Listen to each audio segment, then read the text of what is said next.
বিশ্বখ্যাত অনলাইন ভিত্তিক সিনেমার তথ্যভাণ্ডার আইএমডিবির জনপ্রিয় ১০০ সিনেমার তালিকায় উঠে এসেছে বাংলাদেশের সিনেমা বরবাদ।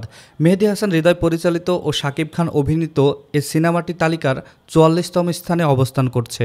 আইএমডিবির চার্ট বিশ্লেষণ করে দেখা গেছে তালিকার শীর্ষে রয়েছে হলিউডের এ মাইনক্রাফট মুভি। সেই সঙ্গে তালিকায় স্থান পেয়েছে Snow White, Anora, Superman, Mission Impossible, Final Reckoning, Sikandar ও ক্যাপ্টেন আমেরিকা ব্রেভ নিউ ওয়ার্ল্ডের মতো বিশ্ববিখ্যাত সিনেমাগুলো। এই সিনেমাগুলোর পাশে জায়গা করে নিয়েছে বাংলাদেশের বরবাদ, যা আইএমডিবিতে ৭.৪ রেটিং পেয়েছে। এ অর্জনকে বড় এক গর্ব হিসাবে দেখছেন পরিচালক মেহেদী হাসান হৃদয়। উচ্ছ্বাস প্রকাশ করে তিনি বলেন, আইএমডিবির চার্টে আমাদের সিনেমা ৪৪তম স্থানে জায়গা করে নিয়েছে, তাও আবার জনপ্রিয় সিনেমা ক্যাটাগরিতে। এটা তো আমাদের জন্য অনেক গর্বের ও আনন্দের। আমাদের দেশি সিনেমা এখন বিদেশে মুক্তি পাচ্ছে, পাশাপাশি আইএমডিবিতে জায়গা করেও নিচ্ছে। তার মানে আমাদের বাংলাদেশের সিনেমা আন্তর্জাতিক স্তরে যাচ্ছে।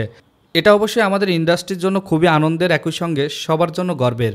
ঈদ উপলক্ষে মুক্তিপ্রাপ্ত শাকিব খান অভিনীত বরবাদ সিনেমাটি ইতিমধ্যেই ঢাকা সিনেমার বক্স অফিসে আলোড়ন সৃষ্টি করেছে।